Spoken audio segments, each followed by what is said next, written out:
armas, batallas y hombres que cambiaron el curso de la historia. Esto y mucho más en Bellum Artis Historia Militar.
La batalla por la colina 3234 fue una pequeña y duramente disputada batalla de montaña, que estaba a punto de fracasar, pero que formaba parte de una de las operaciones más exitosas de la Operación Magistral, de la guerra soviético-afgana. De hecho, este combate de una compañía de paracaidistas de 39 hombres ha ganado un estatus icónico en Rusia, y ha inspirado la popular película y juego de ordenador The 90 Company. La película es un gran entretenimiento, pero no es muy precisa, como ya veréis en este programa de Bellum Artis Historia Militar. Soy Francisco Garza Campa y hoy viajamos en el tiempo y en el espacio hasta Afganistán de los años 80. Para ello contamos con la ayuda de nuestro amigo Esaú Rodríguez. ¿Qué tal, Esaú? Buenas, Francisco, y gracias por invitarme a hablar de un tema que está ahora más que nada candente, pero que vamos a ver que lleva siendo lo mismo, yo qué sé, desde que los ingleses se metieron allí en faena en 1842 o desde que Alejandro Magno se perdió por allí con sus tropas hace ya más de 2000 años, ¿verdad? Intenté hace poco en un programa de Metralla de Historia hacer una intro de todo el tema afgano. Ajá. Para ir después desglosando algunos de los momentos, ¿no?, más importantes de la historia de Afganistán, y creo que con esta batalla, ¿no?, de la colina 3234 o 3234, por la altura de la elevación de esta loma. O sea, pensemos, 3234 metros es una pedazo de colina, vamos, bueno, llamarlo colina por no llamarlo montaña, no sé, en Asturias no sé, lo llamaré un vallecillo, ¿no? No, 3000, no hay muchas montañas en Asturias, pero hay que explicar a los oyentes, ¿no?, que en Asturias 3200 metros es desde el nivel del mar que está en Asturias, pero en Afganistán es una meseta.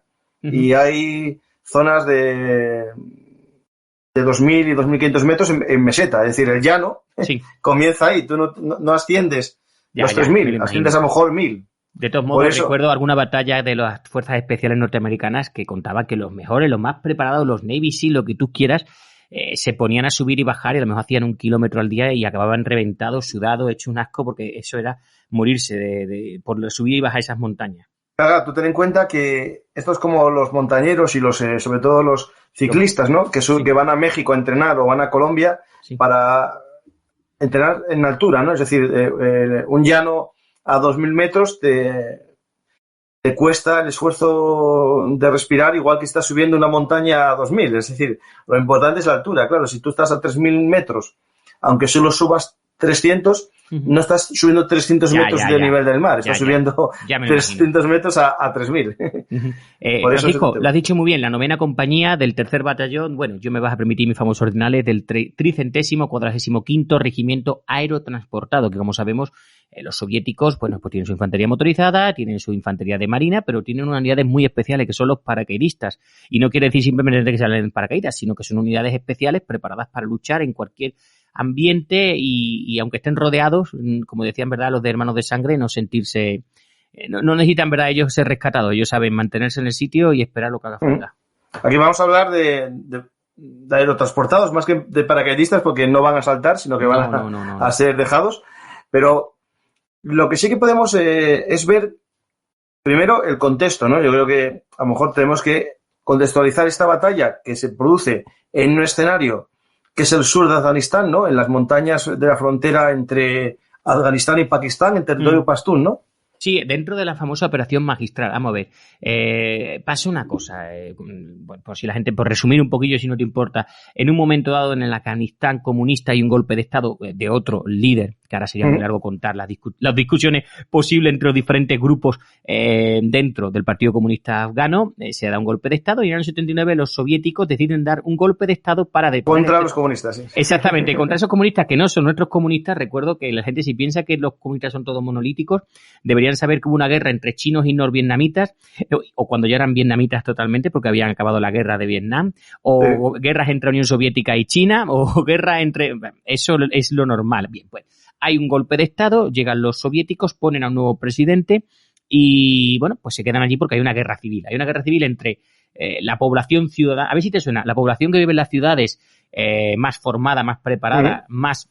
No voy a decir comunista, pero más de una ideología más...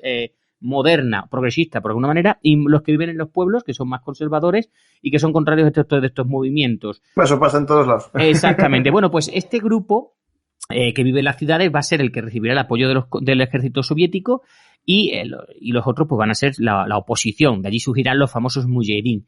¿Qué pasa? Pues que los soviéticos empiezan a hacer lo que mejor se les da, que es controlar ciudades, controlar vías de comunicación, y para controlar vías de comunicación, en este aspecto que tú has dicho de esta zona tan absolutamente increíble que es Afganistán, con montañas, con valles, con caminos muy estrechos, pues tienes que controlar las alturas. A través de las alturas dominarán las vías de comunicación. Ellos están unos pocos años y no son una... Ellos saben que quedarse allí es absurdo, ellos han aprendido, saben lo que le puede pasar, así que digamos que se van a tirar un montón de años preparándose para irse. Desde que llega Gorbachev, creo que en el 84, 85, no recuerdo muy bien. Tú y yo recordamos esa calva con esa mancha, ¿verdad? Es icónica. Sí.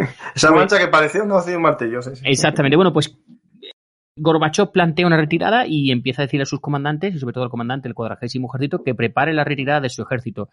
Se va preparando un poco más, se hace la afganización, es decir, a ver si te parece el chiste, se le va dotando de armamento y de formación a los soldados afganos para que se mantengan. Sí, sonar me suena. O sea, sí, por eso digo, o sea, el chiste de hace poco. Te suena, ¿no? Todo el chiste. Bueno, y entonces, de repente, pues esta gente se empieza a preparar para marcharse con varios años de antelación. Prepararse para marcharse con varios años de antelación. Se marcharán en el 89 y, por contar un poquillo el final de la historia, el gobierno pro-soviético o pro-ruso aguantará hasta el 92-93, cuando con la caída ya de la Unión Soviética, el surgimiento de la CEI, ¿verdad?, de la Comunidad de Estados Independientes, pues digamos que se acabó el apoyo tácito del gobierno, sobre todo en dinero y en apoyo aéreo, a Afganistán, y cayó el gobierno afgano. Bueno, pues eso que los soviéticos hicieron medio regular o regularmente bien, porque la verdad que duraron 3 años. No lo han hecho, evidentemente, las fuerzas de la coalición en Afganistán actualmente.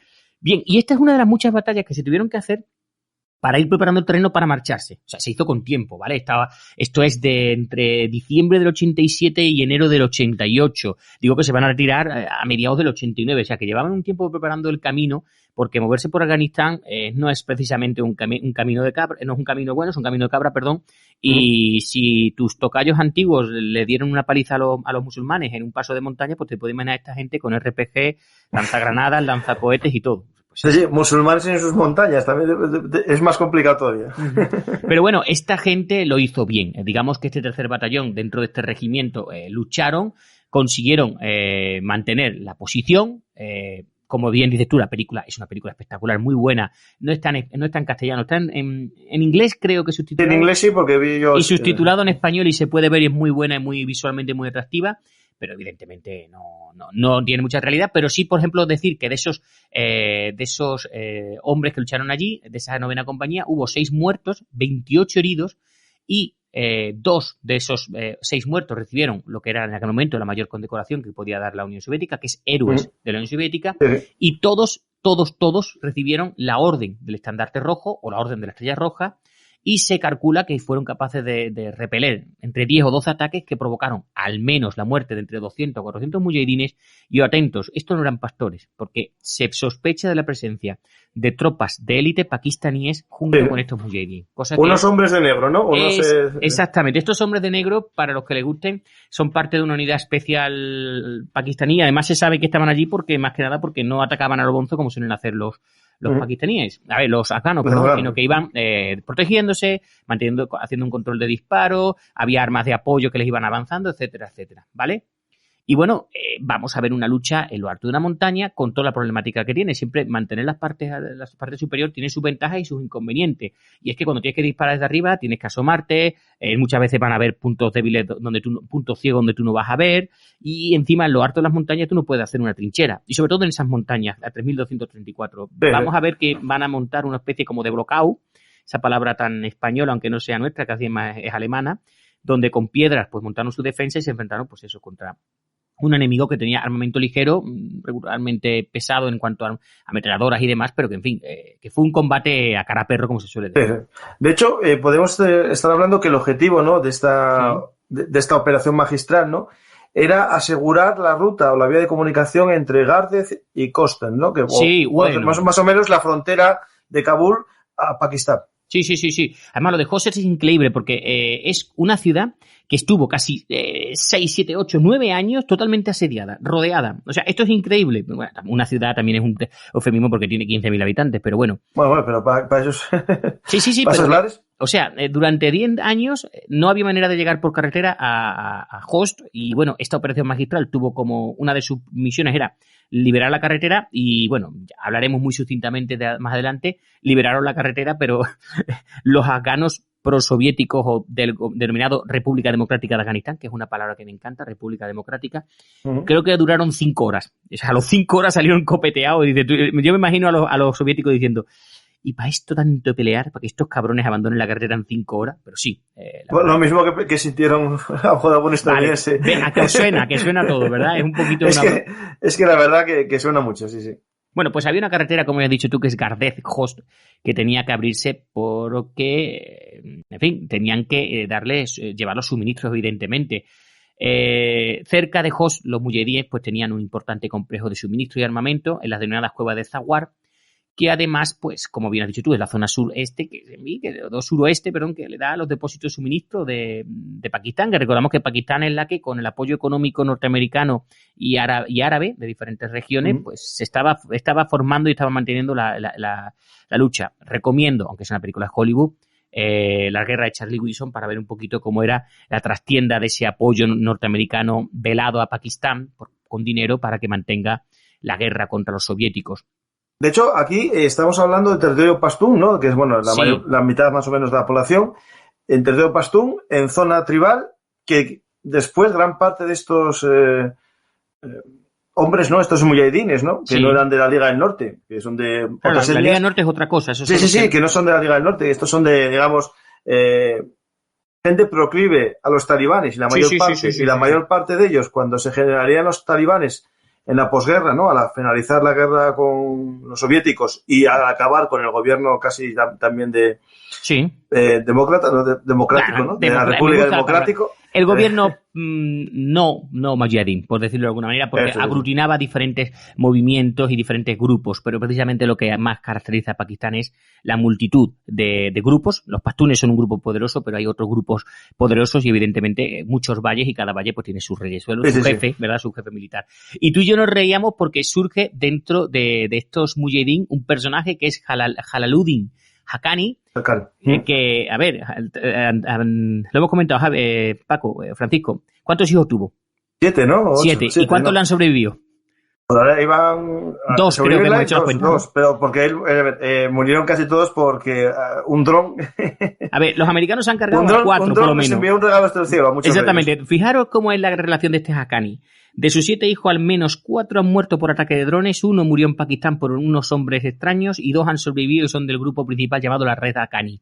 Es decir, este hombre, si ya estaba peleando con esta gente en el año 87, quiere decir que esto va en la familia. Esto tienen que tener el libro de, como hacían los enanos, ¿verdad? El libro de agravios tiene que ser increíble. Bueno, por no... De hecho, esta Red Haqqani iba como independiente, después se pasó a Al-Qaeda, se unió a Al-Qaeda y posteriormente... en el 96, si no recuerdo mal, 95-96, juraron fidelidad a los talibanes. Es decir, estos fueron, digamos, radicalizándose, ¿no? Pasaron de ser mujahidines en una lucha, digamos, por una independencia, a lo mejor, a ser un grupo terrorista o islamista internacional, ¿no?, de extensión de la lucha, a volver a un grupo, digamos, solo territorial, ¿no? Los talibanes por ahora no tienen objetivos fuera del territorio pastún. Es decir, ellos, bueno, en este caso, ahí pastún, perderían su apoyo, ahí perdían su apoyo. Es cierto que se meten también en la zona no pastún, pero los pakistaníes, digamos, en Pakistán sí es cierto que hay que recordar que el actual Pakistán, ¿sí?, gran parte, es de etnia pastún, porque en el siglo XIX, cuando, digamos, se repartieron el territorio, los británicos ¿te acuerdas? El gran juego entre británicos y rusos. Justo. Se quedaron con parte de los británicos del territorio pastún, que después pasaría a ser Pakistán en vez de Afganistán. Por tanto, cuando hablamos aquí de Pakistán y Afganistán, es una división fronteriza europea. Realmente, Qué bien lo hacen los británicos, ¿eh? La de guerra que tenemos gracias a ellos. Sí. Realmente, a lo mejor hubiese sido más fácil hacer un país que fuese pastunán. Sí. Y ya estaba. Y el resto hacer un Afganistán con el resto. Porque realmente ellos tienen más que ver con el norte de Pakistán que con el norte de Afganistán. Mira, ¿quieres que te cuente una pequeña anécdota, una pequeña broma, para que nos sepamos un poquillo lo que es Pakistán? Cuando los británicos... Afganistán, perdón. En 1842, la compañía, ¿verdad?, que es como se llamaba la Compañía de las Indias Orientales, quiso poner un nuevo rey en Afganistán. Entonces, pues, cogió un ejército bastante bien para la época de 1842, unos 5.000 hombres, más unos miles de siervos hindúes y demás, y bueno, pues llegaron a este hombre, ganaron un par de batallas y de repente estaban en Kabul. Fíjate, en un par de batallas estaban en Kabul. Y lo plantaron allí y, bueno, pues se quedaron. Y en un momento dado, el que había sido el emir de Kabul, es decir, como el alcalde de la localidad, le dijo a los ingleses, bueno, vosotros habéis traído al rey, dice, si queréis marcharos y dejar que él nos gobierne.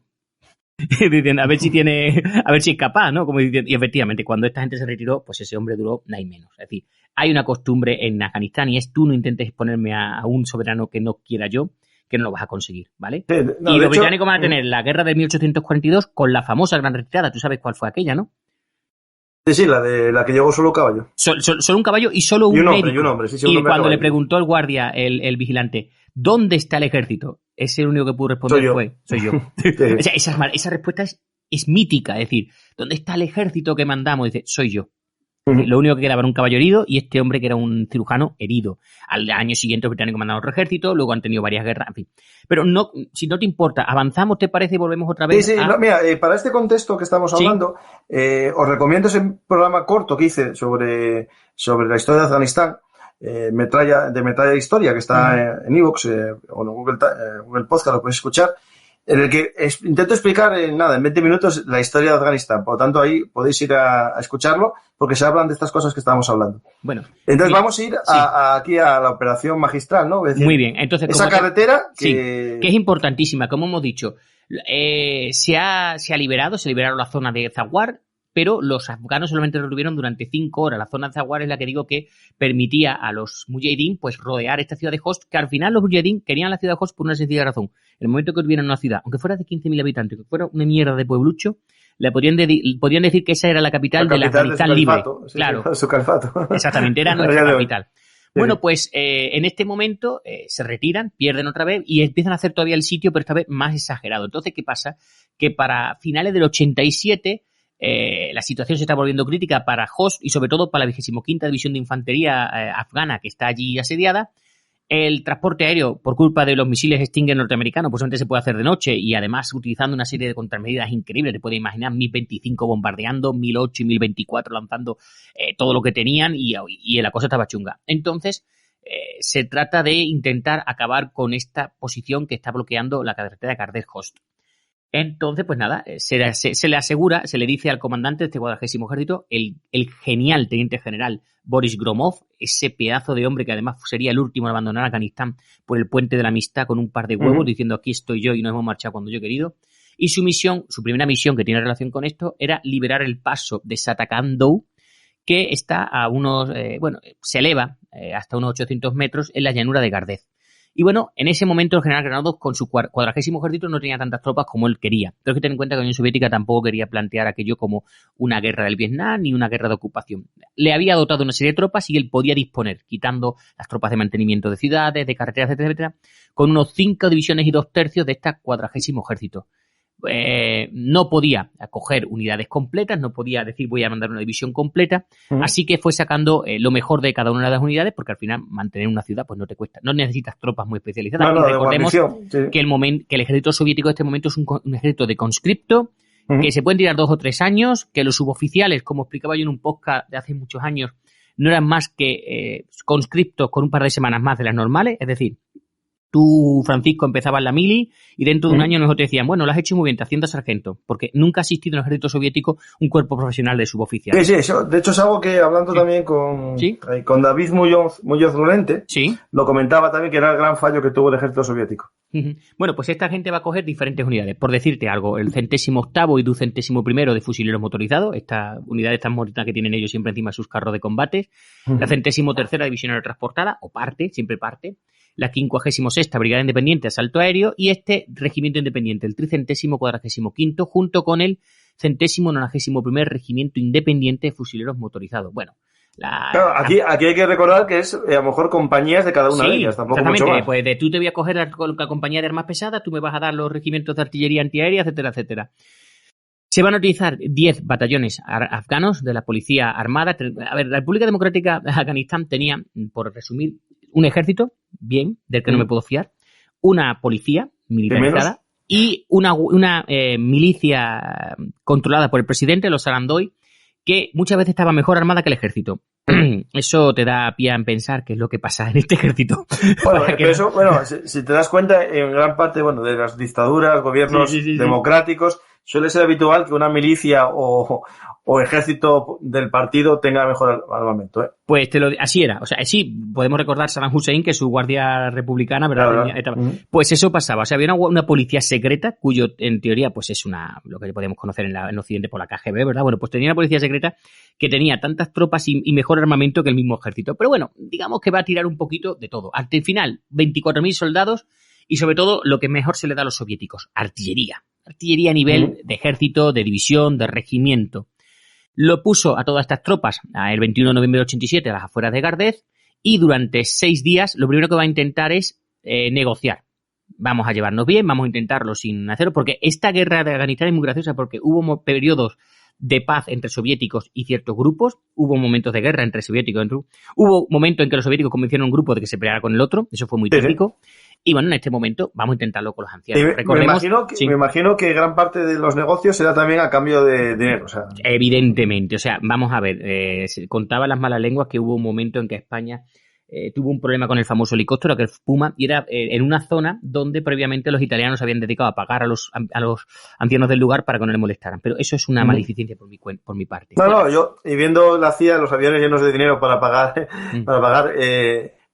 cambios de bando, o por lo menos que no molestasen, eso funcionó. Sí. Y viendo, por ejemplo, el tema, ese pequeño programa que hizo, una cantidad de millones de dólares que la Unión Soviética dio a Afganistán, gran parte sería para esta pacificación, lógico. Es decir, lógico. Evidentemente. Bueno, pero vamos a ver, los soviéticos no tienen por qué aparentarse otra cosa que no sea, digo, como puede pasarle a los occidentales. Es decir, y perdonadme la idea, o sea, durante estas negociaciones, en verdad lo que estaban haciendo los comandantes de las unidades era preposicionar su artillería, ver las posiciones enemigas, porque le iba a caer lo más gordo. O sea, acordaros de las operaciones Saturno y todas estas operaciones soviéticas de la Segunda Guerra Mundial, pues le van a caer lo mejor. Así que nada, esta gente empieza a negociar, bueno, sí, no sé qué cuánto. Los afganos, por si la mosca, empezaron a sacar a sus familias de la zona. Se ve que no, tampoco eran tontos y dijeron, sí, esto está negociando, pero su artillería cada vez está mejor puesta, ¿no? Porque está subiendo un par de cañones al alto de una montaña. Exactamente, pero lo peor no eran cañones, también los famosos lanzacohetes, ¿verdad? Los Katyushas y demás. Bueno, el 28 de noviembre, Gromov lleva a cabo una genialidad para mi gusto, que es un falso lanzamiento de paracaídas en el paso de Satakandou, ¿verdad? Esto está a unas 2.800 metros. ¿Qué hacen los mujahidín? Disparan con todo lo que tienen. Evidentemente no tienen disciplina de fuego, disparan con artillería antiaérea, ametralladoras, fusiles, etcétera, etcétera. Mientras van disparando a estos 20 falsos paracaidistas, es decir, no eran 20 locos que habían lanzado, eran simplemente muñecos, pues los aviones de reconocimiento iban tomando nota de dónde salía la posición. Sí. Exactamente. Así que al momento la artillería soviética empezó a disparar y en 4 horas había diezmado todas las posiciones antiaéreas enemigas. Al final se realiza un asalto terrestre, falla, porque, bueno, hemos acabado con el armamento antiaéreo, pero no con el armamento terrestre, pero bueno, se consiguió pasar a través del paso de Saroti, y bueno, eso sí que se consiguió, es que por medio de asaltos aéreos, es decir, con los famosos Mi-24 y Mi-1, se consigue llegar a los controladores aéreos de artillería, que los ponen en posiciones elevadas con una buena defensa, y estos evidentemente pues con buenas visibilidad pues empiezan a lanzar artillería y bombardeos aéreos. Me imagino los Mi-25 lanzando todo lo que tienen, y no es precisamente lo mejor de la industria soviética. Y nada, pues consiguen el 1 de diciembre toman el paso de Satakandou, ¿vale? Y el ataque se detiene. A ver, ¿por qué? Porque en ese momento la República Democrática de Afganistán, viendo que están en posición de ganar, en un momento de poder, bueno, no lo he dicho antes, esta toma de Satakandou fue por parte del general de división Sergei Grashev. Bueno, pues convoca lo que se conoce como una loya jirga. Una loya jirga. Una asamblea, ¿no? Sí, exactamente. Es una palabra, además tiene una reminiscencia muy antigua, ¿verdad? Muy medieval. Se trata de vamos a seguir negociando, porque es lo que hemos dicho, yo puedo mantener un paso, pero es que hay que mantener el paso a lo largo de muchos kilómetros, 6, 7, 8, 9 kilómetros. Esto no es de Peñaperro, que son unos pocos kilómetros, no, es muchos kilómetros pasando por una carretera. Entonces, se empieza a hablar con los líderes tribales para intentar pasar lo que he dicho. Se les convence o se les intenta convencer de que no se van a pasar armamento ni combustibles, y lo que se quiere pasar es cargamento pacífico, alimentos, combustible para vehículos, etcétera, etcétera. En aquel participará el denominado ministro principal para asuntos tribales, o sea, tienen que tener un ministro principal para asuntos tribales. Bueno, este sería como el ministro de Relaciones con las Autonomías. Exactamente. Nunca mejor dicho, Sulaiman Naik, que presidió la sesión de 2 semanas con los líderes de las tribus de las dominantes de Zadrán. Y bueno, en ese momento, pues el 40º ejército no se va a quedar parado, los podéis imaginar, empiezan a reforzar sus posiciones de vanguardia y empiezan a mandar más controladores aéreos de artillería, así como gente para controlar las alturas entre las dos carreteras. Vuelven a fracasar las negociaciones, y nos planteamos el 16 de diciembre, cuando el 40º ejército y las fuerzas afganas pues reanudan de nuevo la ofensiva. Avanzan a lo largo de los ejes principales a través del paso de Satakandou y la carretera a través del paso de Saroti. Y te puedes imaginar que cada vez que había un disparo, los coordinadores aéreos de artillería que estaban por la zona rápidamente, ¡boom!, bombardeo, bombas termobáricas, bombas de 500 libras, de 1000 libras, todo lo que hubiera. Sí. Oye, que creo que me han disparado, no te preocupes. Vamos para allá. Concierto de Stalin en do menor. Vamos. Exactamente, sí. La broma podía ser esa. O sea, los soviéticos en ese aspecto nunca han sido muy sutiles. La palabra sutil no corresponde. Y bueno, los mujahidines al final consiguieron retirarse a una zona de bosque. La gente piensa que Afganistán es un enorme desierto, y es verdad, es una parte desértica, pero también una zona de nieve y una zona con unos bosques increíbles en este caso. No, y de hecho incluso ¿sí? Hay valles que dan frutales muy buenos y tal. Es decir, no es solo, es decir, es desierto, pero bueno, es como el Valle de Jerte, ¿no? Es decir, para mí, asturiano, el Valle de Jerte es un desierto, pero tiene frutales. Pues ya te puedes imaginar, se refugiaron en un bosque de hoja perenne, que no sé si después de pasar a los soviéticos no volvió a crecer. Pero bueno, estuvieron allí escondidos, y al final, pues las tropas y los comandos afganos y el batallón soviético pues consiguen cruzar, llegan a Host y se unen a esta 25ª división afgana que ha estado manteniendo Host durante pues un montón de años. Y en aquel momento, la 345º Regimiento Aerotransportado Independiente captura y destruye la base principal de los mujahidín, que está en la zona de Sarani, que incluía, atentos, la colina 3234. Digamos que sería el campamento, ¿no? Exactamente, base. El campamento base, esta gente lo costura, porque además es un campamento que está en una buena posición para controlar los caminos. Los mujahidíes se retiran, llegan los ingenieros, limpian aquello de minas y de trampas y obstáculos, y oye, pues en vísperas de Año Nuevo, pues los convoyes comienzan a partir, como bien explicaste tú, de la zona de Gardez, y llegan a entregar en los primeros días 24.000 toneladas de alimentos, combustible y, ahora eso sí, municiones y suministros para las tropas, que habíamos dicho que antes no.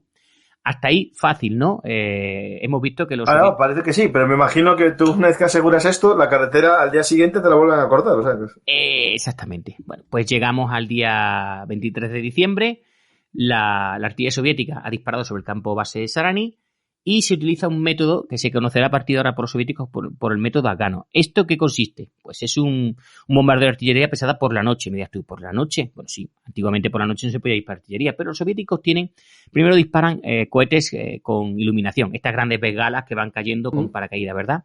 Luego la artillería dispara una cortina de humo para confundir al enemigo. Es decir, el enemigo de repente empieza a aparecer humo por todos lados y no sabe lo que va a pasar. Pero ¿quién ve dónde va a caer lo que va? Pues los observadores de artillería, que previamente han controlado y triangulado la posición, le lanzan todo lo más bonito que tienen de alto poder explosivo de fragmentación. Y nada, pues los paracaidistas subieron, porque no fueron en helicóptero, subieron, que eso se ve en la película de la novena compañía, cómo entrena a los tíos subiendo y bajando montaña en el Cáucaso, y vieron cómo, en fin, la artillería había hecho su trabajo. Despejando la zona, ¿no? Sí. O sea, lo máximo que vieron de los mujahidín fue alguna pierna suelta, algún trozo de algún arma destruida, un trozo de cocina, en fin. Incluso había restos de armamento más pesado como de cohetes de 107 milímetros que a saber tú cómo habían llegado, ¿vale? Pero bueno, los tenían allí. Bueno, hay que preguntar a Pakistán. O a los mismos afganos. Me puedo creer que alguna cosa habría. ¿Quieres que cuente un pequeño anécdota, un pequeño chiste para que la gente se dé cuenta? Cuando los soviéticos se retiraron de la primera ciudad afgana, dicen las malas lenguas, no, dice el comandante que estaba allí, que le entregaron una base perfectamente armada, preparada y lista para ser ocupada por los afganos, con armamento, munición y combustible para 3 meses. ¿Vale? Lo entregaron, dice, lo dejaron tan bien que los soldados la noche anterior, los soldados soviéticos durmieron en la calle para dejar las camas hechas. Vale. Cuando entraron los afganos, al día siguiente, los depósitos estaban vacíos. Había desaparecido todo el armamento, toda la munición, todo el combustible, los aires acondicionados, las camas, las teles, todo. O sea, en una semana el comandante de esa localidad tuvo que pedir suministros porque no le quedaba nada. Me gustaría saber dónde está todo el armamento y todo el combustible y toda la munición de esos 3 meses que le habían dejado los soviéticos. Pues seguro que junto con algún soldado se pasó para el otro lado. Pues te puedo decir que desde entonces los soviéticos cuando entregaban una base lo grababan con una cámara. O sea, no solamente le hacían firmar un recibí al comandante afgano, sino que grababan con una cámara todo lo que le habían entregado. Fin de la anécdota. Bueno, pues... la historia se repite siempre, ¿eh? Sí, esto no ha cambiado. Bueno, Ahora, Saúl, sí. Ahora que hablas de esto, entonces me hace mucha gracia unos vídeos de YouTube que vi de RT, pues sí, hombre, diciendo los americanos entregaron las armas tal, al final ellos también. Sí, bueno, tú sabes que los americanos han dejado ahora me hace gracia ver a los mujahidín con los M16 o los AR-15, que es el claro, pero esos fueron dejados para el ejército afgano igual que este caso. Sí. Bueno. Pero me hace gracia. Sí, la gracia la tiene en donde dijimos, vamos. Bueno, pues digamos que esto fue buena parte, es decir, lo hicieron bastante bien esta novena compañía, pero bueno, el resto del regimiento no tuvo tanta suerte. Algunos oficiales fueron heridos, o sea, el combate fue bastante intenso. Incluso, al final, el comandante del batallón fue el capitán Igor Perchovsky, que era el comandante adjunto, o sea, ni siquiera era el máximo mando. Sarani estaba muy bien defendida. Según se cuenta en aquel momento, se utilizó todo lo que se pudo decir, todo el armamento que se pudo utilizar para despejar. Incluso se vieron utilizar los Strela y los Blow Pip. El Strela es este misil de defensa aérea, el SA-7, que se dispara desde el aire, y el Blow Pip, sin embargo, es un armamento británico. Es un misil británico de defensa aérea que también se dispara del hombro. Es decir, vamos a ver a los mujahidín defendiéndose con Strelas, que es un arma soviética, posiblemente capturada, y Blow Pip, que, hombre, pero aquí cuando estamos hablando de esto, ¿para disparar a los aviones de apoyo o a la infantería? A la infantería, o sea, aquí esto es como cuando derribamos con RPG-7 a los helicópteros. ¿Pero eso apunta en línea recta? O sea... Sí, vamos a ver, si lo que se trata es que eso tiene una cabeza explosiva que hace su función, ¿vale? O sea, no te creas que eso es cualquier cosa. No, pero por ejemplo, a ver, un RPG, bueno, va en línea recta, tú lo tiras a donde vaya. Sí, pero no dice que digan a disparar con todo, ¿vale? Sí. El problema es que esta gente habían creado zonas de defensa con túneles, esto seguramente que lo aprendieron de los vietnamitas, y bueno, pues allí había de todo. Bueno, había cuevas naturales en aquella zona y estaban rellenas de munición. Al final, estos Haqqani, la familia esta Haqqani, dicen que son los que guiaron a Bin Laden por las cuevas de Tora Bora, o sea que... Bueno. Puede ser posible. Fíjate que aquí los soviéticos, en vez de utilizar ametralladora, lo que empezaron a utilizar fue granadas de mano a mansalva, pero incluso unidas 3, 4 y 5 se iban lanzando porque los combates eran de a 15 o 20 metros, ¿vale? ¿Y cuál es el problema de lanzar una granada de mano? Que vas corriendo y puede ser que cuando estalle a ti te afecte la misma explosión. O sea, estábamos hablando de aceptar una serie de riesgos para las propias tropas. Eso, Esaú, es interesante, bueno, a lo mejor hay que decirlo, que hay 2 tipos de granada, la granada ofensiva y defensiva. Por el radio de acción, sí. Bueno, de lo que sé de historia y de libros y tal, la granada defensiva tiene mayor radio, porque es tú el que estás atrincherado, la tiras y te escondes, y las ofensivas son más pequeñas porque tú avanzas a la vez que la lanzas. Ah, claro.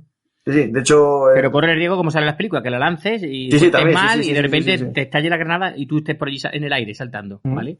Bueno, el regimiento al final despeja el objetivo, establece una defensa, se llama Levasan, se evacúan a los heridos y se hace un balance de lo que se ha capturado. Evidentemente te puedes imaginar, había 3 grandes bases logísticas en la zona, controlada por los Mujahideen, Minasan, y eran Zawar, Sarani, el valle de Shar y Kut, y bueno, no te puedes imaginar. Dice que allí encontraron de todo y sobre todo pues se calcula que allí habría unos 415 guerrilleros en la zona, de aquella zona que murieron, ¿vale? Había armas de todo tipo, atento, 2 carros de combate, supongo el T-55 que es el universal, piezas de artillería, ametralladora, lanzagranadas, fusiles de asalto.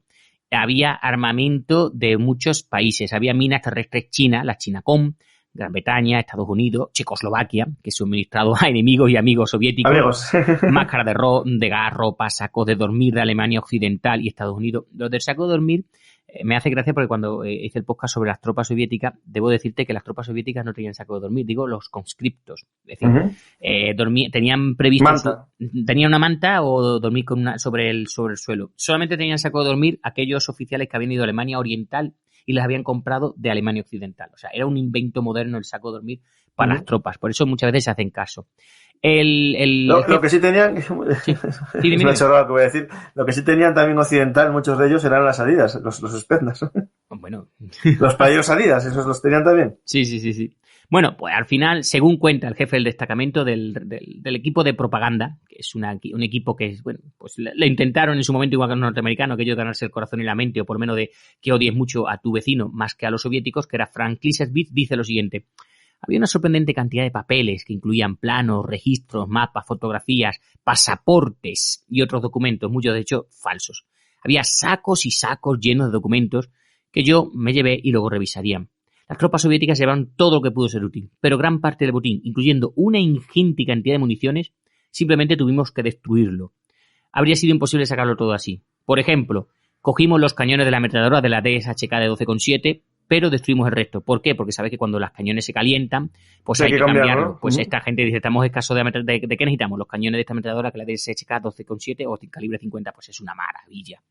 Y rápidamente, como bien has dicho tú, los afganos no iban a dejarse que le dejases Sarani, porque Sarani era demasiado valioso para que estuviera en manos soviéticas, y pronto contraatacaron. El primer batallón empezó a estar bajo un fuerte ataque, y su segunda compañía, que no es esta que hablamos, llegó a perder tantos oficiales que al final, ¿sabe quién quedó al mando?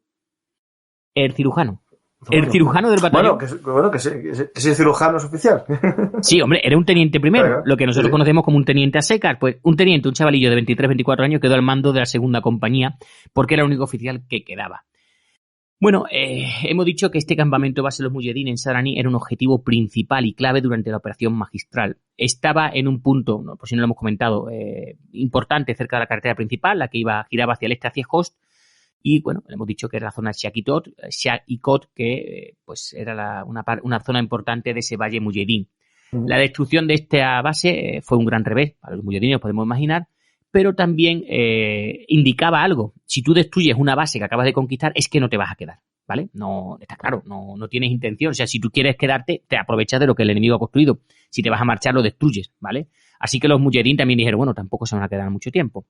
Los convoyes rápidamente pues estaban suministrando a Khost y bueno, en ese momento, ¿te acuerdas que te he dicho antes? Los mujahideen por si las moscas, temiendo a los soviéticos, habían llevado a sus familias a Pakistán, pues ya habían vuelto, y comandantes importantes como Jalaluddin Haqqani, como el general Gulzarak Zadran y como Maulawi Abdul Rahman, pues empezaron a llegar a aquella zona. Me imagino que empezaron a tocar las campanas y todo el mundo fue corriendo a aquella zona porque era donde estaban los soviéticos y donde había que hacer el combate. Hubo rumores de estas cosas. Ya que hablas de campanas, ¿no? Hablas de campanas, Esaú, en las campanas, los campanarios en España suele haber cigüeñas, ¿no? Aunque son blancas y negras, pero ahí eran más bien cigüeñas negras, ¿no? Exactamente. Las cigüeñas negras, si queréis buscarla en internet, es una unidad de comandos del ejército pakistaní y parece ser que aparecieron por allí, pero claro, en fin, están altamente entrenados, según he encontrado por ahí. Son 10 batallones de soldados profesionales. La unidad se llama oficialmente el Grupo de Servicios Especiales, pertenece al ejército y bueno, tiene su sede cerca del magnífico Fuerte Atok.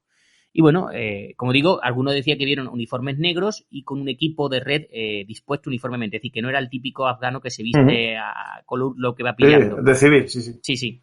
Y bueno, evidentemente se ordenó al teniente coronel Valery Vostrovin, que era el comandante de este regimiento transportado, que tomara y mantuviera no solamente este campamento Sarani, que ya hemos dicho que hemos destruido, sino que intentara mantener la zona alrededor de la curva principal de la carretera para mientras se une con la zona del valle de Charicot. ¿Cuál es el problema? Que eso es una zona muy amplia para que un regimiento independiente, por más que importante que sea, pueda controlarlo. Pero lo que van a hacer es lo siguiente. Vale, no puedo controlarlo todo, pero lo que voy a controlar son las zonas altas. Allí voy a poner a mis controladores aéreos de artillería con unos buenos sistemas de radio. Voy a poner a la artillería en una zona central y en cuanto un observador vea algo, pues dispararemos, ¿verdad? Es como controlarlo todo desde la distancia, ¿vale? Era en ese momento lo mejor que se tenía y vamos a ver que era la única manera de enfrentarse contra los mujahidín. Y bueno, creo que por ahora ve bien, ¿no? No hay vamos bien, vamos. No, empezaremos a pegar tiros de verdad, ¿no? Es decir, sí.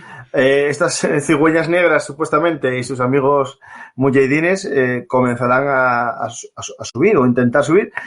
Y me imagino que los que están arriba, ¿no? Estos 39 hombres, comiencen a hacer lo que tienen que hacer, ¿no? Que es sí, claro, estos 39 hombres que eran parte de la 9ª compañía, formaban parte del 3er batallón que iba a tener el sector suroeste. Y la 8ª y 9ª compañía, las dos, iban a establecer defensas de punto fuerte que, iban a estar por la zona.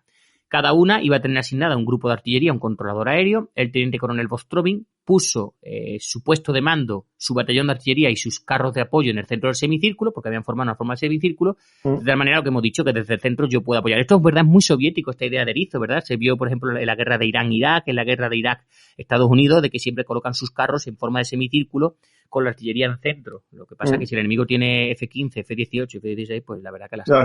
Y en este caso el semicírculo sería sobre colinas, ¿no? Efectivamente, que ese es el problema, que tú desde arriba ves mucho, pero también te ven demasiado, ¿vale? Retira a sus compañías de reconocimiento y la deja como una reserva para en el momento que vea que la cosa va la gente a chequear, como se dice en España, a flaquear, a caer, pues mandarlo para asegurar y convertirse pues en esa reserva.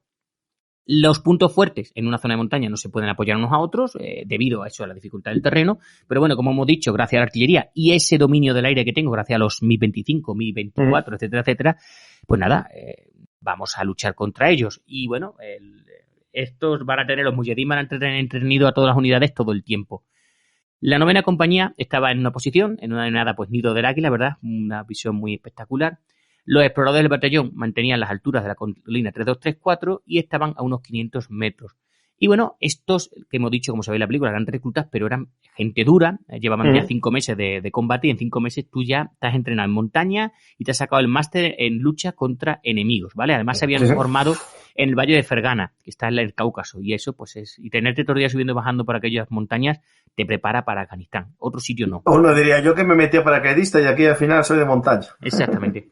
Bueno, lo que hemos dicho al principio del podcast, hacer trincheras, imposible. ¿Por qué? Porque es una zona montañosa, es invierno, el suelo está congelado, allí ni con explosivo lo vas a conseguir, así que vamos a hacer...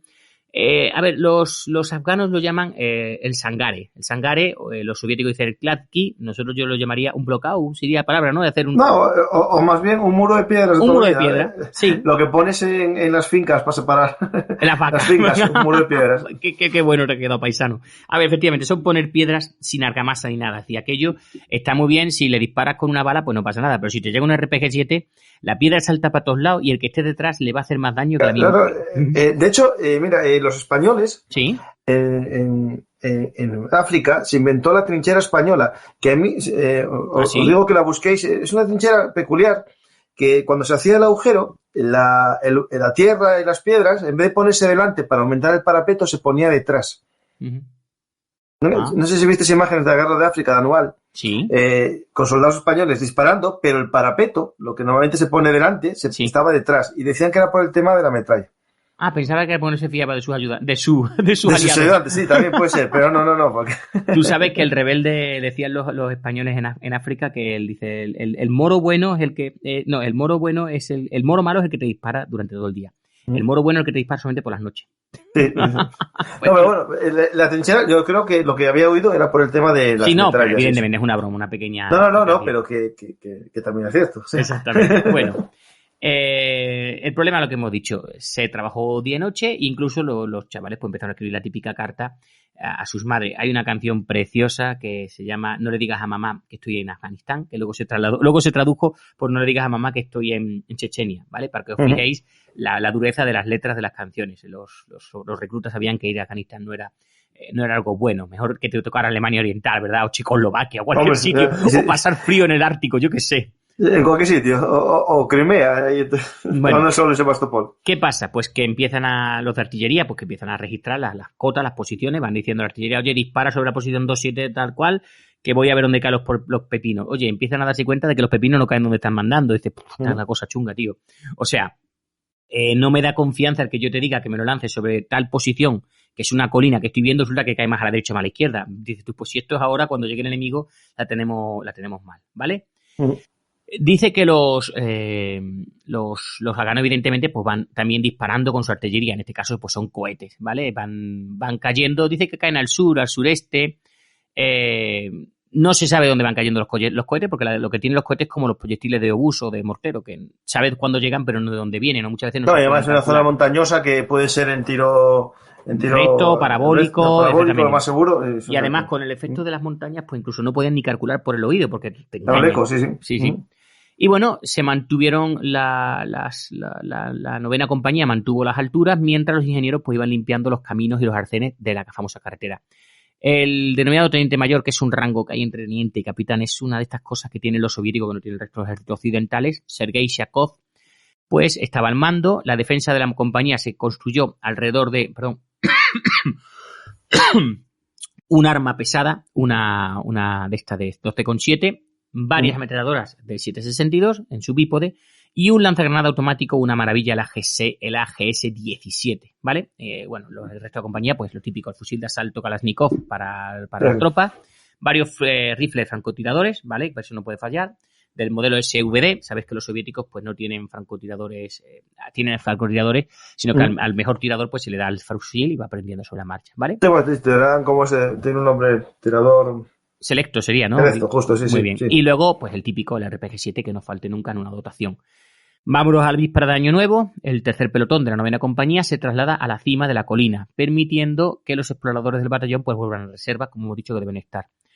Van a llevarse la ametralladora pesada, la 12,7, y las dos ametralladoras PK, las del 7,62, y van a tener un coordinador de fuego de artillería que va a ser el teniente senior, el teniente más joven, Iván Babenko, junto con el operador de radio. Y bueno, pues era su misión. ¿Cuál era? La misión del batallón, digamos. El apoyo aéreo. Exactamente. El pelotón, su misión es proteger a estos dos tíos. Vamos a entendernos que es su misión, ¿vale?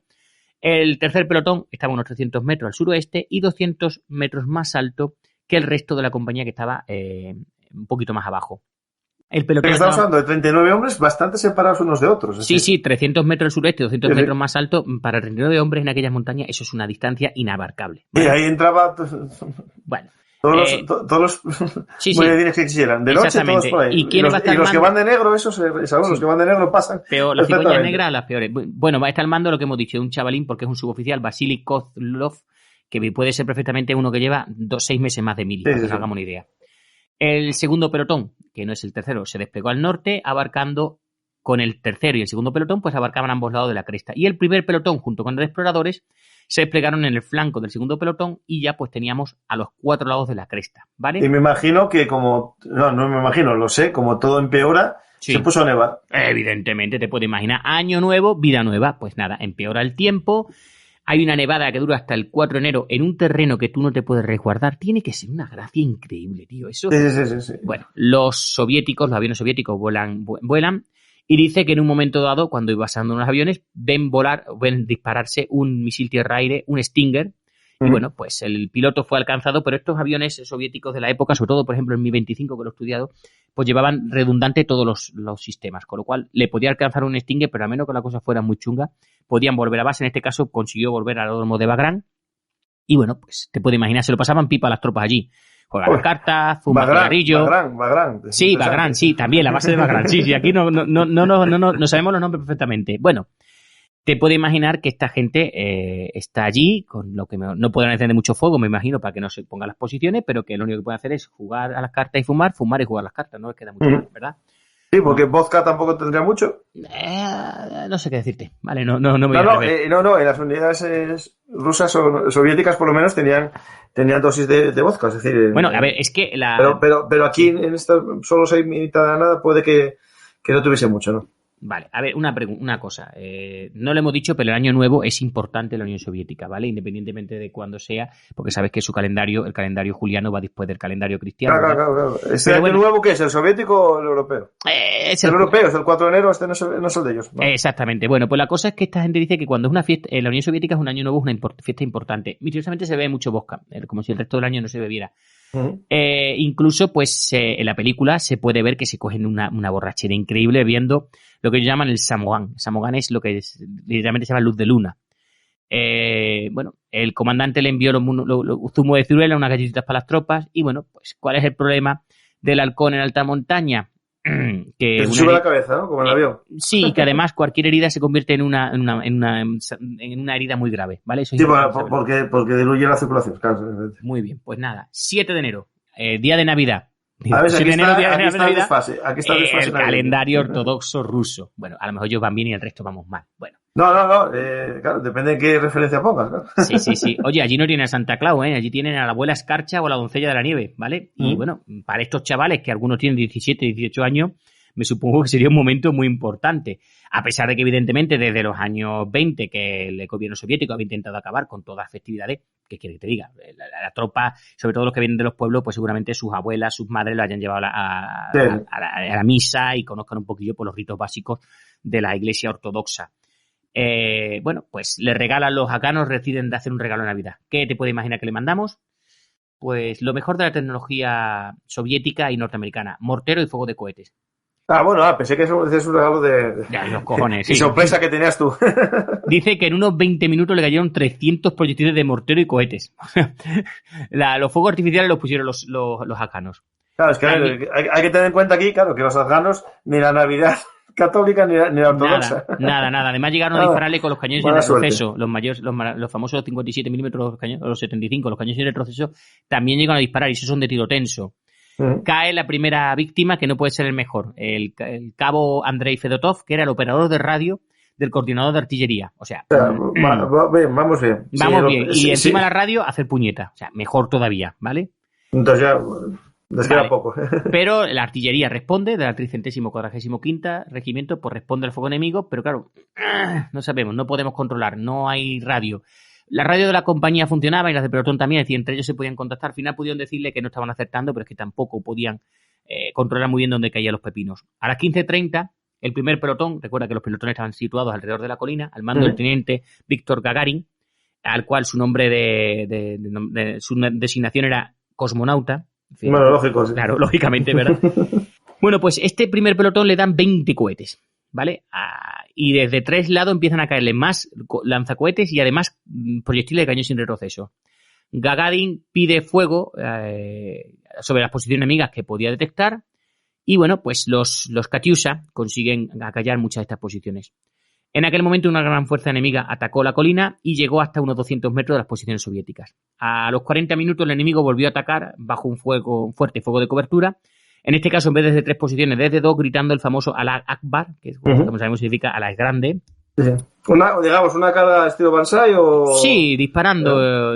Pero, ¿tú crees que van como locos? Pues no. Aquí empiezan a aparecer unos... Banzai o más dirigida. Exactamente. Empiezan a haber unos atacantes con uniforme negros, con unos crespones, con unos indicadores rojo, oro, negro y rojo en sus brazos. Y estos iban entrenados, saltaban, vigilaban, coordinaban, llevaban radios de mano. Es decir, esto no es el típico pastún que 6 meses al año se dedica a criar cabras y 6 meses va a matar soviéticos. Estos son como los que estamos viendo últimamente, ¿no? Que van vestidos con tropa táctica. Sí. Pero lo que dices tú, lo cogieron y se vistieron, ¿no? Pero no, dicen que la forma de coger el arma, ¿no? Es de poner el dedo en el gatillo, ¿no? No en el gatillo, sino en una zona lateral, que es muy típico de unidades entrenadas, ¿no? Pues sí, sería es decir, el dedo va ahí, o sea, lo típico cuando vas a disparar por primera vez te dicen el dedo lejos del gatillo, pues esta gente estaban entrenados, ¿vale? A las 5:30 de la tarde el enemigo lanza otro ataque, esta vez por 3 lados, pero no van contra el primer pelotón, han visto que no se puede contra ellos, vamos contra el segundo pelotón del teniente Sergei Rozkov. Simultáneamente atacaron el batallón, la sección de exploradores del batallón que estaba mandada por el teniente Smirnov, que se encontraba, como hemos visto antes, en una reserva en una cresta inferior. Todos fueron rechazados, pero claro, a costo de gastar ingentes cantidades de munición. Aquí me imagino que, claro, subieron andando y si no hubo suministros por helicóptero, la munición, la justa. Es que no puede mandar helicóptero porque has visto tú que en el momento te lanzan un Stinger que te manda a hacer... Por eso, que munición tendrían lo justo que lleva una mochila, a lo mejor, no sé, 10 cargadores, no más. Sí, lo que puedas. Bueno, a las 7:10 el enemigo lanzó su mayor ataque contra toda la compañía, es decir, ya avanzaron con el apoyo de ametralladoras pesadas y RPG. Y bueno, pues los paracaidistas hicieron lo que pudieron. El teniente Babenko, pues dice que llamó al fuego de artillería y que lo pidió casi sobre encima de su propia compañía. Esto es un acto desesperado. Es decir, cuando tú pides que la artillería te bombardee a ti mismo... Sí, un bloque de esos americanos. Exactamente, es una situación en que me van a superar y me da igual morir a manos tuyas que a manos del enemigo. Los paracaidistas se metieron dentro de sus Klatki, es decir, se pegaron a los muros, mientras los cohetes y los obuses estrellaban contra la montaña y cayeron entre el enemigo. Evidentemente, el ataque enemigo falló, pero por muy poco, ¿vale? Dice que en algunos momentos el enemigo encontraron cadáveres a solamente 10 o 15 metros de los paracaidistas. En otros puntos se llegó al combate mano a mano y, bueno, a los soldados soviéticos le quedaban uno, son 30 proyectiles creo, o 2 cargadores de munición. No les quedaba ninguna granada. Y en ese momento la radio soviética captó un mensaje aparentemente del cuartel general en Peshawar, en Pakistán, felicitando al comandante del regimiento enemigo por apoderarse de la cima de la montaña. A ver, ya empieza a cabrear, no sé, yo qué quiero que te diga, ya empieza a cabrear la cosa.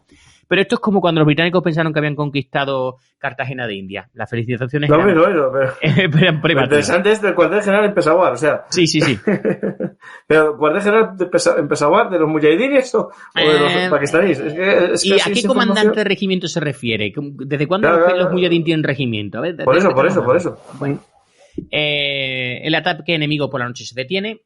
En aquel momento, pues, los servicios médicos, tanto de mujahidines / pakistaníes como de los soviéticos, empiezan a actuar. Y en el momento el que quedaba como comandante de toda la 9ª compañía, el teniente Kachev, pues solicita que les manden municiones como sean a la batalla. A unos 6 kilómetros donde estaba el cuartel general del 345º Regimiento, el coronel Vostrotin reúne una fuerza de socorro bajo la dirección de su, se denomina ayudante político, creo que ahora mismo es el comisario todavía, el comisario, ¿no? Que Nikolai Samusev. Y bueno, las fuerzas de socorro tenían que venir del 3er batallón y del mismo regimiento porque el 1er y 2º batallón del regimiento estaban en ese momento luchando y no podían desprenderse de nada. Hay una cosa, ¿sí? Para los oyentes, en el blog tengo un par de artículos sobre los comisarios políticos y un poco cómo se crearon y la historia. Si queréis buscar comisarios políticos Bellum Artis en Google y lo encontráis. Vale, luego lo busco porque es interesante, porque además es una figura que va montando durante la Segunda Guerra Mundial, ¿verdad? Sí, luego... de hecho tiene su precedente. Sí. No me acuerdo, representante en misión, que ese es el nombre, representante en misión en la Revolución Francesa. Lo crearon para también con una función muy similar, un poco generar y mantener el espíritu revolucionario en el ejército. Tengo otro artículo, si buscáis representante en misión. Es del 14 de julio de 2018. Sí, es. Vale, pues mira, entonces, como no tenemos tropas suficientes, ¿qué hace? Pues según cuenta Frank Klisevich, decía así. Dice, había 2 pelotones de la compañía de reconocimiento. Un pelotón de la compañía de comunicaciones, soldados de varios pelotones de suministro, cocineros, lavadores, etcétera. Se reunió todo. Todos sabíamos lo desesperadamente que estaban de munición.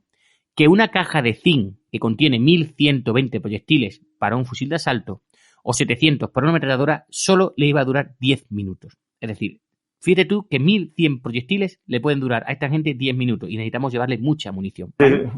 Y bueno, pues a la 1 de la mañana del 8 de enero, esta reserva, como he dicho, improvisada, abordó sus BTR y los BMP y comenzó pues ese viaje hasta la 9ª compañía. Llegaron tan lejos como pudieron y luego desmontaron.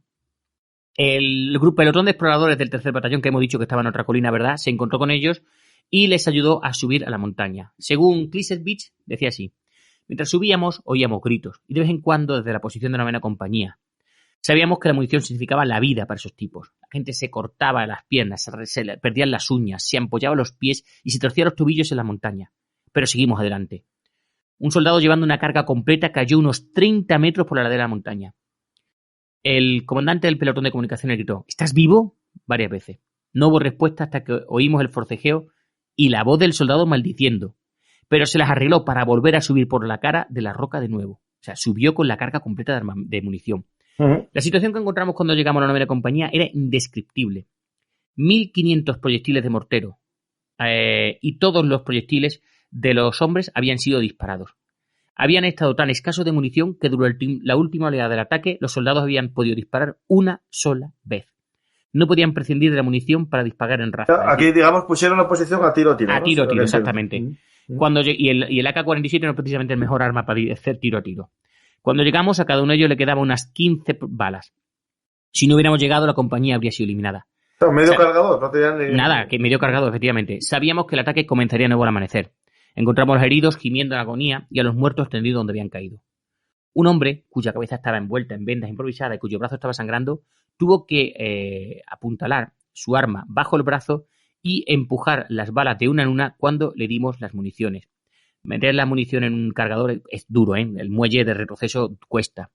Lo digo por experiencia. Pedí helicópteros para evacuar a los muertos y heridos, pero en fin, los comandantes de estos se negaron diciendo que era demasiado peligroso llegar hasta allí. Así que los 2 pelotones de reconocimiento y yo tuvimos que llevar a los heridos a un punto médico del batallón que estaba a un par de kilómetros subiendo y bajando montañas. Es decir, se lo llevaron a un punto donde los helicópteros pudieran llegar. Sigue así. En ese momento vi un helicóptero acercándose a nosotros. No podía creer lo que estaba viendo. No había suficiente espacio para que el helicóptero aterrizara correctamente. Así que solo aterrizó con sus ruedas delanteras en la roca, dejando la parte trasera en el aire y la pala todavía girando. Atento que eso es un aterrizaje de lo más exagerado que te puedes imaginar. El piloto y la tripulación dijeron que habían escuchado nuestra llamada de ayuda y habían decidido entre ellos venir, aunque no se le había dado la orden. Habían volado a lo largo del suelo del cañón para evitar lo peor del fuego enemigo. Igor Pechorsky y yo comenzamos a cargar los heridos en el helicóptero y luego comenzamos a cargar los cadáveres. Y bueno, el helicóptero, como os podéis imaginar, el famoso Mi-8, se pudieron cargar por la puerta lateral, pero les costó un poquillo. Es que estaba buscando esa maniobra. Sí. Tiene un nombre, la de aterrizar solo una rueda, una parte. Sí. La hacen los Chinook americanos también. Sí, la Guardia Civil cuando va a rescatar a la gente. También, la hacen, sí, es un nombre. Y de hecho hice hace tiempo en Instagram una entrada dando el nombre de esa maniobra, que no me acuerdo ahora mismo. Si la encuentro, os lo recuerdo al final del programa. Vale. ¿Qué pasó? Pues este hombre, después de llevar a los heridos, volvió con más munición en el helicóptero, que evidentemente lo que lleva en el helicóptero un Mi-8 es mucho más de lo que haya llevado todos de estos 2 grupos. El coronel Vostrotin intentó que le dieran al piloto la medalla de héroe de la Unión Soviética, pero ¿cuál fue el problema? Que es que este piloto había demostrado que los otros eran unos cobardes, con lo cual no solamente no le dieron la medalla, sino que encima lo devolvieron a la Unión Soviética con un consejo de guerra por imprudencia de desobedecer las órdenes. O sea, fíjate tú en que todos sitios cuecen habas. Y bueno, la 9ª compañía había pasado la noche, había pasado lo peor del ataque, ahora tenían munición para dar y regalar y estaban en mucha mejor forma para sobrevivir a lo que le viniera. Hubo ataques de bombardeo por parte de Muyedin durante los días siguientes, pero ya no era lo que había sido el día de Navidad, ¿verdad?, de los rusos. No hubo más ataques por tierra, el regimiento sufrió otro soldado gravemente herido por una mina terrestre y la 9ª compañía pues reconstruyó su Kladsky, como hemos dicho, esta estructura de piedra, y aguantaron.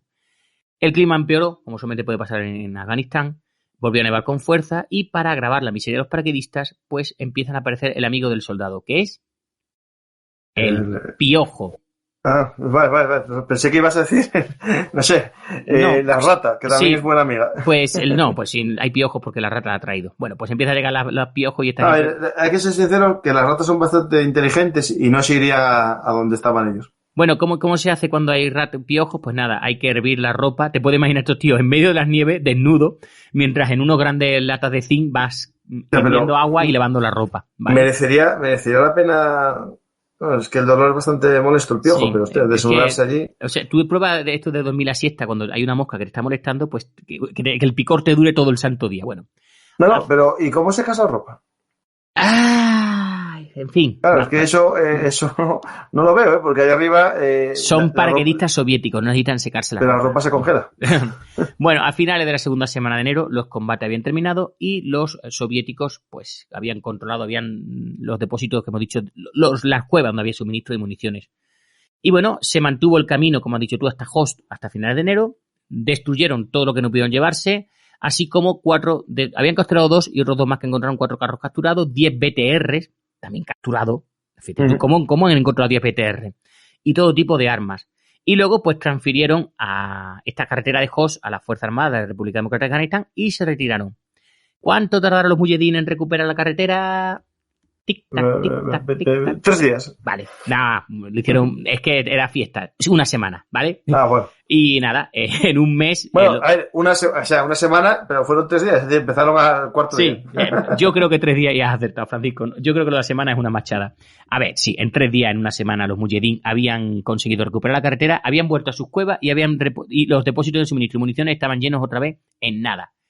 Y bueno, con esto acaba esta famosa batalla del 3-2-3-4. ¿Qué se aprende de estas batallas? Pues que evidentemente, supongo que aprenderían también los norteamericanos y demás, que tú puedes dominar las montañas, pero las montañas tienen un problema de que no se puede ver todo, las laderas tienen esos problemas, sobre todo esas laderas tan empinadas. Y bueno, de hecho, la compañía, el enemigo se le acercó casi hasta comerse, lo hemos dicho, hasta 10 y 15 metros. ¿Por qué? Porque tú no eres capaz de ver todo lo que hay debajo tuya, ¿verdad? O sea, algo que, por ejemplo, me llamó la atención en el tema de Afganistán, ¿no? Es que los campamentos no se hicieron en los altos digamos, en la época de la OTAN, ¿no? Y de Estados Unidos. Los campamentos no se hicieron en lo alto de las montañas, se hicieron casi siempre en el valle. Por ejemplo, Rastrepo, que es un documental, no sé si lo vistes, el campamento no está en lo más alto del valle y le disparan desde arriba al campamento de Rastrepo. Y, por ejemplo, las bases por una lógica de espacio, ¿no? Tienen que ir a los valles. Pero es algo que sí que había oído, ¿no? En análisis, ¿no? Que les llamaba la atención que en este conflicto no se optó por los campamentos en lo alto. Pero también es cierto que, por ejemplo, en otros conflictos se critica haber hecho los fuertes en lo alto. Por ejemplo, en el tema de los bloqueados españoles en África, dicen que el error había sido siempre situarlos en lo alto, ¿no? Es decir, no se sabe nunca. Yo creo que cuando se pierde... Es que en lo alto no hay agua, como siempre. Claro, eso, justo, sí. Hay que ponderar, es decir, control de la posición superior con respecto al agua. ¿Qué le pasó a los franceses en Dien Bien Phu? Vale, controlaban unas colinas, pero que a su vez esas colinas estaban controladas por otras montañas. Y desde esa montaña, pues nuestro amigo, los vietnamitas, pues pudieron bombardear sin problema Dien Bien Phu. Es decir, muchas veces no sabe lo que es. Claro, yo creo que cuando pierdes encuentras el error en todo y cuando ganas, pues lo intentas hacer en otro sitio y fracasas, ¿no? Decir, sí, ¿no? Siempre nos preparamos para la guerra que ya ha acabado.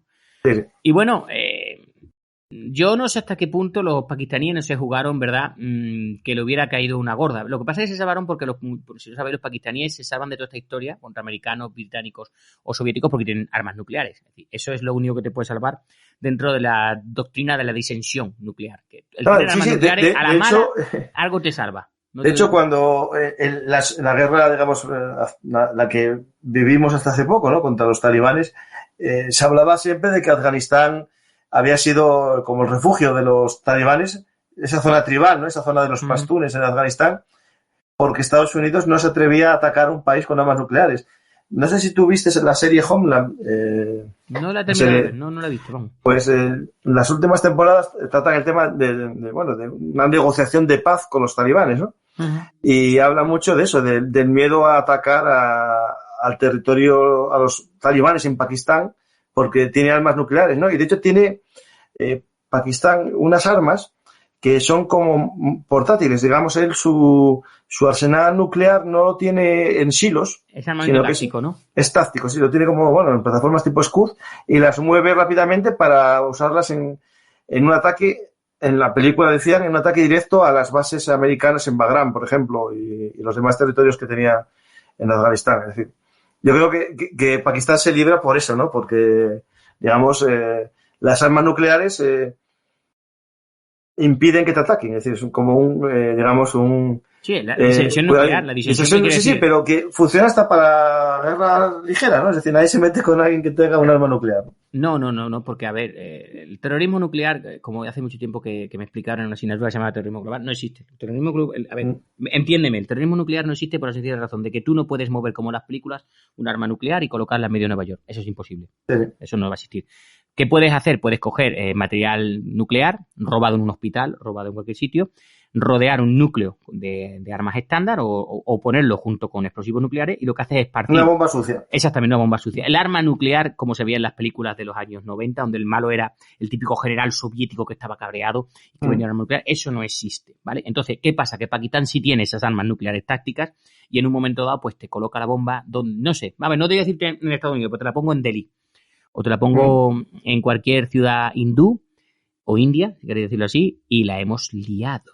porque India también porque los indios también tienen. Exactamente. Y cuando los indios tienen armas nucleares, los pakistaníes tienen armas nucleares, hay que ponerse de parte de alguno y se lía gorda. Entonces, mejor no cabrear a alguien que tiene un arma nuclear y no tiene nada que perder, ¿vale? Eso siempre es importante decirlo. De hecho, Esaú, hace tiempo habíamos hablado, pues me acuerdo cuando empezamos esto del podcast, que ahora tú estás en todos. Bueno, eso es de la mala lengua.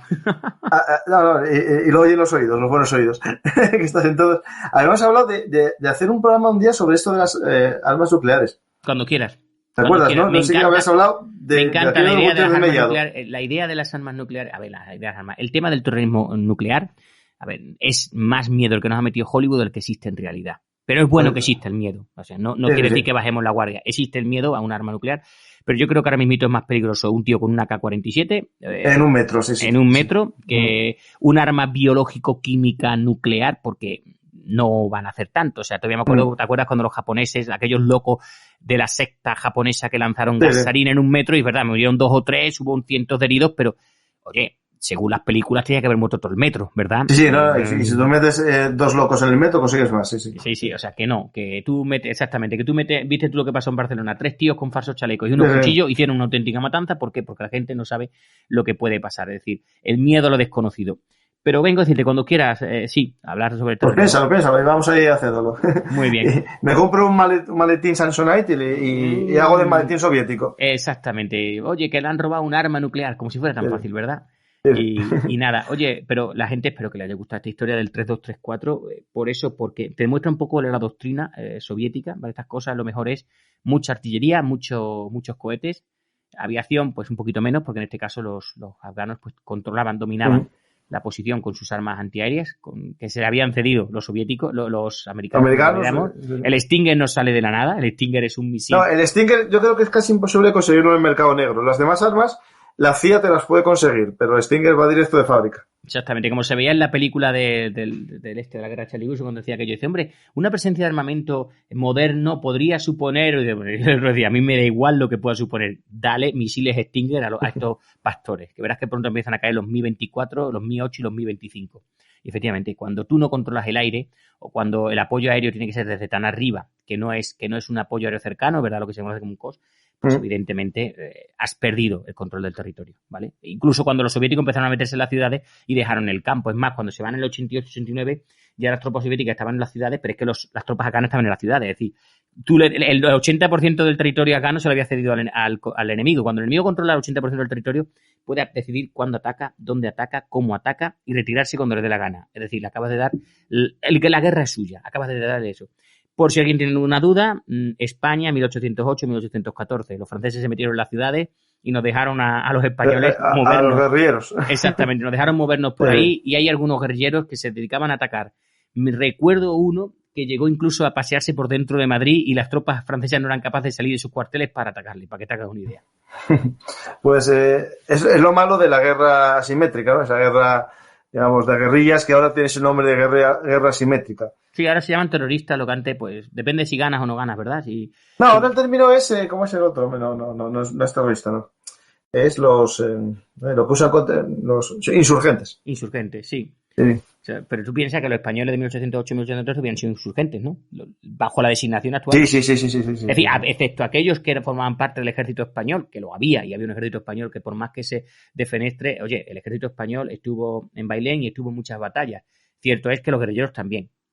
Que es los que más molestaron al sistema de transporte y comunicaciones. Pero las grandes batallas las ganaron el ejército español, que estuviera mejor o peor armado o formado, ¿vale? Que nunca lo olvidemos. Pues, de hecho, el primer nombre que tenían estos guerrilleros era corsarios terrestres o corsos terrestres. Porque eran, digamos, ciudadanos civiles que con una autorización del rey, bueno, el rey en este caso en poder de Fernando VII, podían luchar. Podían luchar.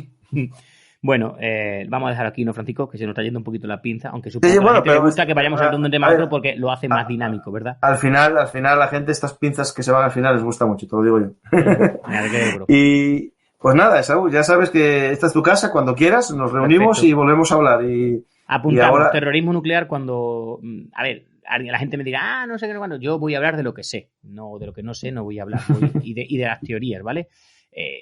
algo he leído, algo he sabido, tuve un par de asignaturas dentro de un máster que hice de paz, seguridad y defensa y pues aprendí un montón de cosas y sobre todo a desechar esos falsos mitos y como te he dicho, y a tener respeto a lo que puede pasar, pero que, como hemos dicho, es más peligroso un tío con una AK-47 entrando o moviéndose por París que la posibilidad de que un loco adquiera un arma nuclear y se mueva por el mundo para lanzarla en medio de Nueva York. Eso queda muy bien para que lo haga en una película un actor, pero no va a pasar, o no debería pasar. Sí. Yo, como gran lector de Tom Clancy... pero eso no vale. Voy a ponerme en el escenario de que consigo meter una en un partido de fútbol americano. Pero es que aquella película, aquella novela era increíble. O sea, encuentran un arma nuclear de la guerra de los 6, del Yom Kippur, que los israelíes habían metido en un avión, la perdieron y no la buscaron. Pero, a ver, ¿tú te crees que tú pierdes un arma nuclear táctica y no la vas a buscar? No, no. Partimos de una premisa. No, y sobre todo los israelíes. Exactamente. O sea, si los israelíes han hecho guerras de ocupación en el Líbano por rescatar a un soldado, por buscar un arma nuclear táctica, vamos, te peino el desierto como el cierre de la película. Vamos, si fuese los soviéticos, sí, porque no sabían en aquel momento lo que había. Podían esperar algo. Bueno, una curiosidad, los afganos llegaron a tener misiles Scud. Los afganos del ejército, del gobierno. Lo que pasa es que lo controlaban esta fuerza que te he dicho de espías, del grupo. Y llegaron a lanzar misiles Scud contra las posiciones de los mujahideen. Misiles Scud. Esos que luego Saddam Hussein lanzó contra los israelíes, los llegaron a utilizar para luchar contra los mujahideen. No, pero tienes que ser un puesto, es decir, por la forma que tiene ese tipo de arma, es para atacar un punto concreto, es decir, una montaña donde esté una cueva. Sí, ¿te acuerdas que las tropas norteamericanas en tiempo de Trump llegaron a lanzar el famoso revienta Margarita, no sé qué, no sé cuánto, y reventaron una posición porque sabían que en esa cueva había una serie, pues seguramente estaba algún pariente de Haqqani. Seguro. Por lo menos del clan seguro. O sea. Del clan Haqqani sí. O sea, ya te digo, tienen que tener un libro como los enanos de agravios que tiene que ser increíble, vamos. Va a tardar siglos en cerrarse ese libro. Sí. Y nada más, yo creo que hablamos un poco de esto, que era el objetivo de hablar un poco sobre la historia de Afganistán y dar más programas. Y espero que a los oyentes os haya gustado este programa, que está basado en un artículo que Saúl publicó hace ya mucho tiempo en el blog. Y yo también escribí hace más tiempo uno más corto sobre la operación magistral, la colina 3234. Yo la llamaba la batalla de la colina del filete ruso. Bueno, pues la puse en varios sitios porque, esto hay gente joven que no lo sabe, pero en España la hamburguesa se llamaba filete ruso. Eso sí que me está sorprendiendo. Sí, el filete ruso, por lo menos mi madre lo hacía, era carne picada empanada.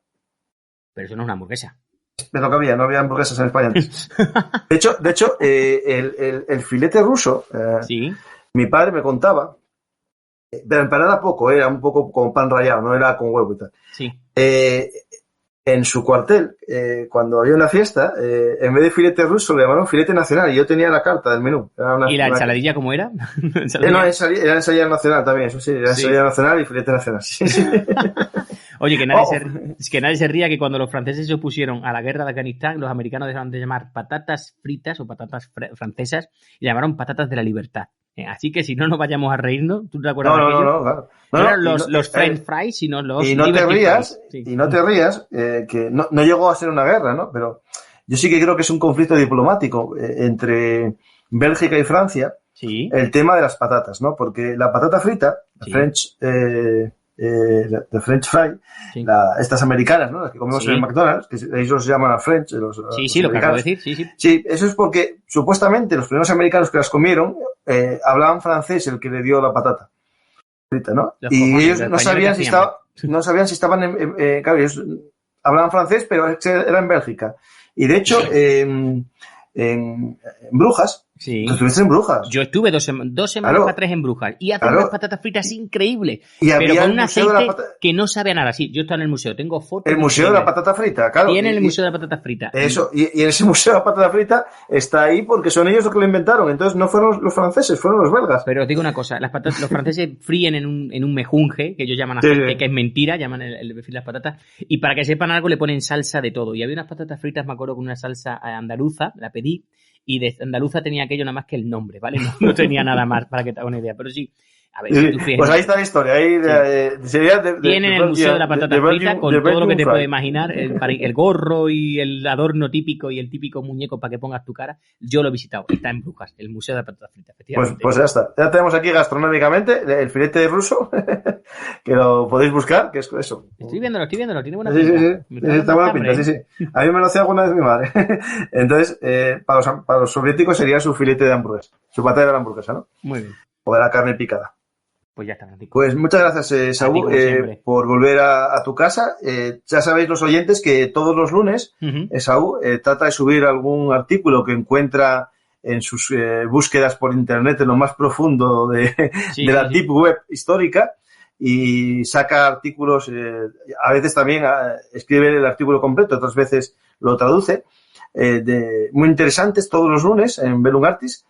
De hecho, casi puedo decir que ahora Bellum Artis, el blog, lo llevas tú. Yo me dedico a esto de los podcasts y poco más. Lo difícil fue los años que tú te has dedicado a que esto crezca. Yo simplemente lo mantengo, ¿vale? Pero el trabajo difícil ha sido el tuyo. Cuando el mundo del blog estaba en auge, pues tú conseguiste que Bellum Artis sea uno de los blogs principales más leídos en la historia militar en España.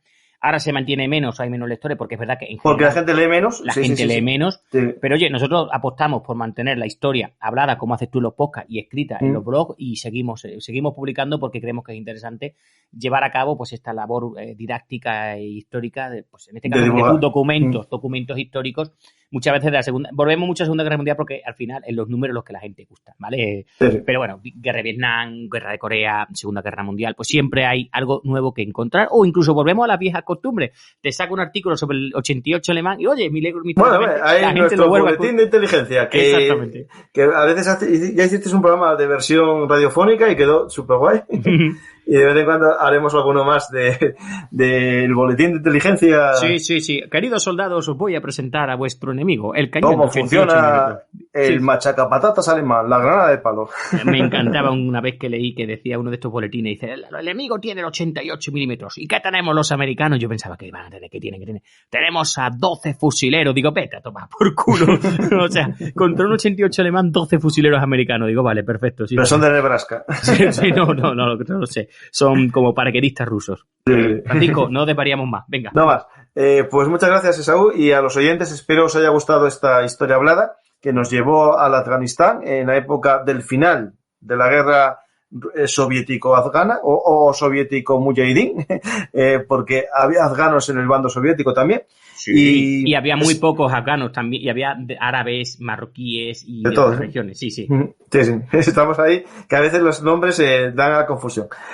Os espero os haya gustado, y si fue así, lo compartáis en vuestras redes sociales, pero también, si no, tomando un café con un amigo, le digáis, escuché un programa buenísimo en Bellum Artis Historia Militar, ya sea en podcast, en este caso fue en podcast, pero también estamos en YouTube contando historias, y lo contáis a vuestros amigos para que se unan y nos sigan y disfruten de nuestra forma de contar historias. Depende siempre del que lo cuente, no es lo mismo como lo cuenta Saúl, como lo cuenta David, o como lo cuenta José, o como lo cuenta Juan Luis, es decir, Joaquín, cada uno de nuestros amigos lo cuenta de una forma distinta, pero todos compartimos lo mismo, que es la pasión por la historia y las ganas de divulgarla, ¿no? Y contarla a todo el mundo. Pues ya sabéis, si os ha gustado esta historia, seguirnos en nuestro perfil en iVoox, en Google Podcast, en iTunes o donde queráis. Pero también acordaros que tenemos el blog en bellumartishistoriamilitar.blogspot.com, donde podéis disfrutar de todos los más de 1000 artículos que tenemos allí y de las novedades que cada lunes va sacando Esaú, buscando en lo más recóndito de la historia militar. Espero que os haya gustado, y ya sabéis, si os gusta Bellum Artis Historia Militar, nos podéis invitar a un café o un sándwich en nuestro sistema de micromecenazgo en patreon.com/Bellum Artis. Muchas gracias y hasta la próxima historia hablada.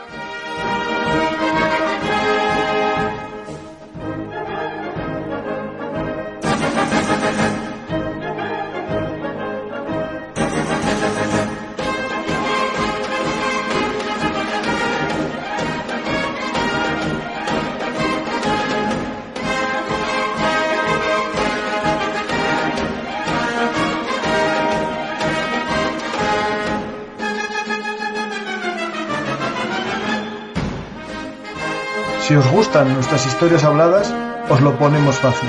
Nos podéis apoyar en nuestro sistema de micromecenazgo en patreon.com/belunartis, pero también a través del sistema de fans de iVoox.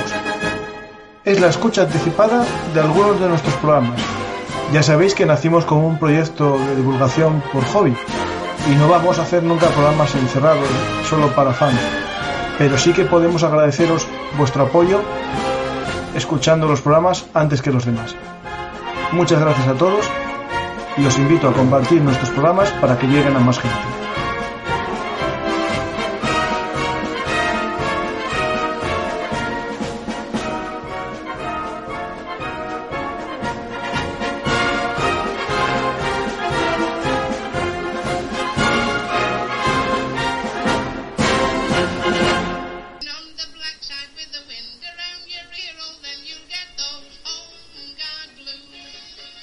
Ya sabéis, Belun Artis, historia militar, es historia hablada.